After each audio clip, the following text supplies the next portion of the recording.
Hey everyone, Vanessa here, alcoholic. My sobriety date's October 8th, 2017. And this month I am reading every day from Keep It Simple, Daily Meditations for 12-Step Beginnings and Renewals. Let's just get into it. So what happens is I will read it, I'll reflect on it, and then I'll read it again. And I encourage you guys to share what you got out of the reading in the comments.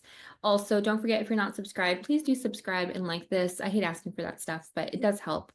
Okay. Thank you so much. I'm going to go ahead and read December 10th. As a reminder, December is all about the 12th step. So we're talking about service and carrying the message. December 10th, kindness in giving creates love. In our illness, we were takers. Now that we've changed this around, we are now givers. Giving is a big part of recovery. Our word for it is service. Our program is based on care, respect, and service. Our program tells us to practice these principles in all our affairs. Whether it's getting to our meeting early, to put on the coffee, or going on a 12-step call, we are giving of ourselves. We give so that we know we can make a difference. We give so that we can know how to love better. The healing power of recovery is love. As we give love and kindness to others, we heal. Why? Because people grow by giving kindness and love to others. Prayer for the day. Higher power, with your help, I'll be a kind and loving giver. I'll look for ways to share your kindness. Action for the day. Today, I'll list 5 ways I can be of service to others. I'll put at least one of these ways into action today. All right, that's a good one. Okay, I have a couple of thoughts about this. Especially in year 1 of sobriety, it was really difficult for me to do anything for anyone else with love and kindness. I was like, don't you know what I'm going through? I just remember the hardships of that first year, and it was actual torture that I don't wish upon anyone. But in the grand scheme of things, it's actually not that bad. But when you have the emotional maturity of a teenager, and then you're forced to legally and socially follow all of these things because of the consequences of your actions and the mistrust that you've created around your life and your decisions because you were an alcoholic with 3 DUIs and multiple arrests and broken relationships and everything else that goes along with it. I just remember feeling burdened typically, and this concept of giving to others, I thought of in 1 and 2 ways. Actually, the concept of kindness and love was probably not on my mind the first few months of my sobriety. Part of this is because I want to say I really weaponized service for a long time. And I weaponized service in the way that I was doing a lot of really nice things for people. And I was being nice for the sake of niceness and the way that I wanted people to perceive me as being a really nice person, and not having boundaries around the way that I gave and around the way that I tried to help people, because I liked being known and seen as the nice person who is always helpful and always this and that. And that stems from just this good girl behavior that I was conditioned into since childhood and societally and everything else. But in addition to that, it's this giving of myself in a way that depleted me and that actually contributed to my alcoholism, was this people-pleasing niceness. And the difference between that and the more loving, kind service where I am happy to give from a place of humility, and it's almost like an honor to help somebody. These are 2 very different ways to be of service. To the external world, they can look the same, but what ends up happening in this first scenario where I'm just performing niceness and performing service for the sake of how you perceive me is that it will always end up in resentment. And it'll end up in resentment because I expect that somewhere down the line, you're going to repay me in some way. Or if you treat me crappy or you have a bad day one day, I'm going to internally hold all my help towards you against you.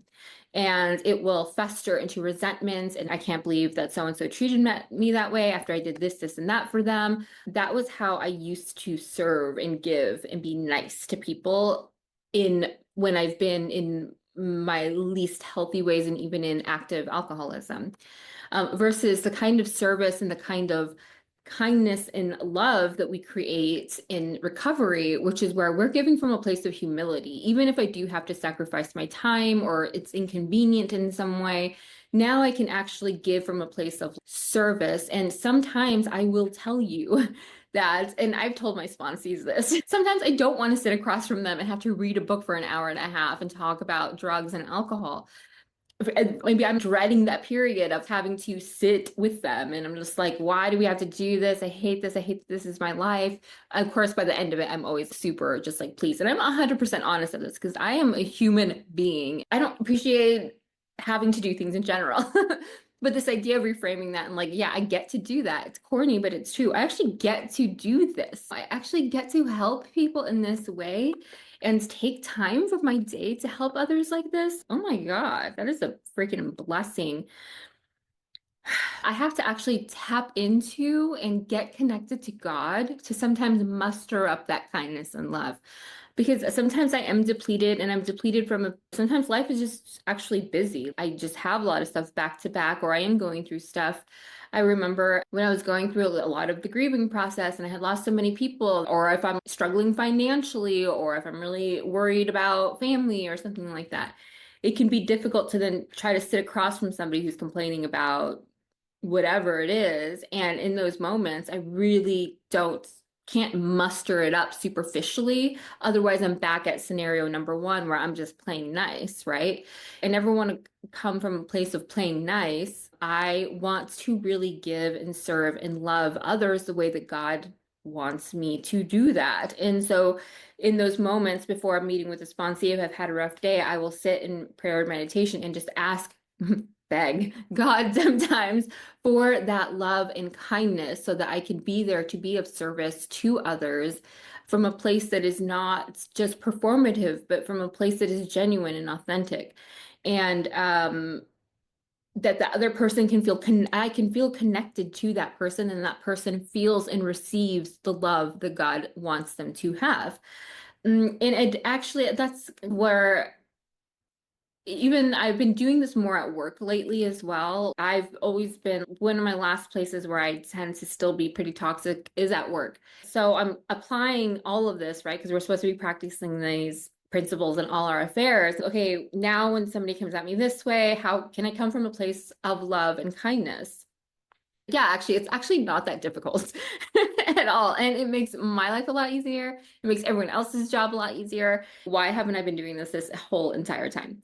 So, but there is that difference. So just basically, if you find yourself doing things, if somebody asks for something or you see a situation where you can help, but you're like, ugh, I don't want to do that. And then, but then you're thinking in the back of your mind, they'll get me back later, or, but I'll look really good, or, oh, but they'll tell so and so that I helped them, or whatever. Then maybe just don't do it because you're going to be causing more harm to yourself and to that, possibly that person, right? Because now you're going to be holding a resentment against them. It's going to impact your relationship. And it's better to just know yourself if you're not spiritually, mentally, emotionally in a place to be giving. That's a place where I know to tap out, and it's time for self-care. That's when I know that something's going on, that I need to really address my own needs first. It's a whole oxygen mask on a plane thing. You have to put it on yourself first before you can help anybody else.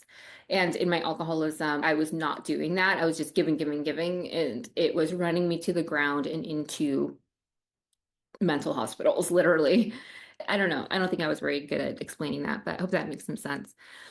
I do love the range of ways that we can be of service.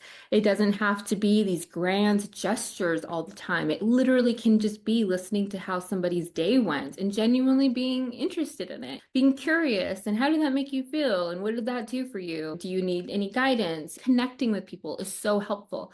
So I love that they go from everything from it can be so small as a cup of coffee, or it can be as big as going into the trenches and pulling somebody out of their alcoholism, right? And in this connection that we do, that we engage in, this exchange, it is a way that we get to know how to love better. It is in sacrificing ourselves in this way that we get to love in the way that God loved. And that always comes back to us in some way, shape, or form. Maybe not from that person, but just in the way that we get to operate in the world. We now feel more connected. And the other point I wanted to talk about before I wrap this up is purpose. It gives us a sense of purpose. When we have purpose, it does transform our recovery in an amazing way. Okay, I have three different studies just floating around in my head right now. But one of them, I just want to reiterate the opposite of addiction is connection. So when we're able to connect with others in this way of helping, we are helping our own recovery and also that other person who's receiving our help, right? And then there was this other study that talks about how one of the more prevalent reasons that people fall into addiction is because of a sense of lack of purpose and feeling directionless. And if you look back on your own experience with addiction, would you say that you were using in the midst of feeling useful to the world when your life really had meaning? I didn't. I felt very directionless. I felt very aimless. I felt very without purpose. I felt I didn't want to exist on this earth anymore. I didn't want to be here at all, actually. And I could really fantasize. And actually, now that I think about it, I haven't had any ideation for the better part of like a year, which is really insane because that is something that I've had for my entire life, basically. That is noteworthy. And if you don't know what I'm talking about, ideation, it's just honestly just imagining not existing anymore. And I would have a lot of ideas of how to do that. And so it is interesting to think that that was a daily, if not weekly occurrence where I would be like, maybe this world would just be better without me in it. And to think that now I haven't even had that thought. And even with my anemia, it's like that was probably in the roughest parts of this year. It hasn't occurred to me that, oh, maybe I just shouldn't be here anymore. That's really interesting. Okay, anyway, sorry for that little. So yeah, having purpose and having meaning and making meaning. And the other thing that I was going to say is that we've all heard about the stages of grief, right? Well, one of the ones that they've added recently is meaning making or purpose making. So when we're experiencing grief, and grief isn't necessarily just when somebody dies, but it can be grief of a relationship ending or grief of a career that we thought we were set on not happening anymore, or the grief of a dream not happening, right? And yes, of course, the grief of losing somebody. These are all things, or even the grief of a life that we thought we should have had. Sometimes that requires a grieving process. And sometimes, and you go through the denial and the anger and the depression and all of that, and then there's something that you need to do. The final thing that they've come out with is purpose. A lot of people are able to find, oh, an acceptance. Well, acceptance was already part of the original stages, but this final turning point of making purpose out of that and creating meaning out of that grief is really what creates a sense of being able to, you don't really get over grief. It doesn't, you're just able to move with it better.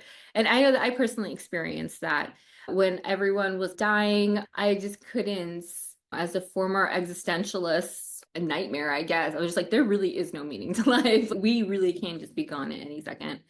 And being able to turn that around to, I can still make meaning of this, of everyone who I've lost. There is still a tremendous amount of love that I've been able to experience. And isn't it a gift that I've loved so many people that when they're gone, I miss them? That is a big deal. What a gift. The blessing of knowing so many people is to know so many people and to care about them. And yeah, the bummer of that is that people die. And so all that it means to know that a lot of people who have died is that I've loved a lot of people.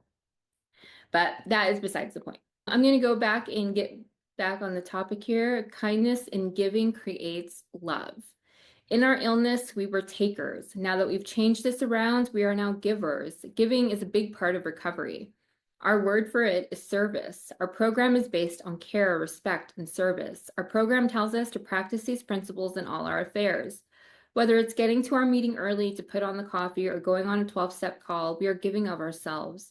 We give so that we know we can make a difference. We give so that we know how to love better. The healing power of recovery is love. As we give love and kindness to others, we heal. Why? Because people grow by giving kindness and love to others.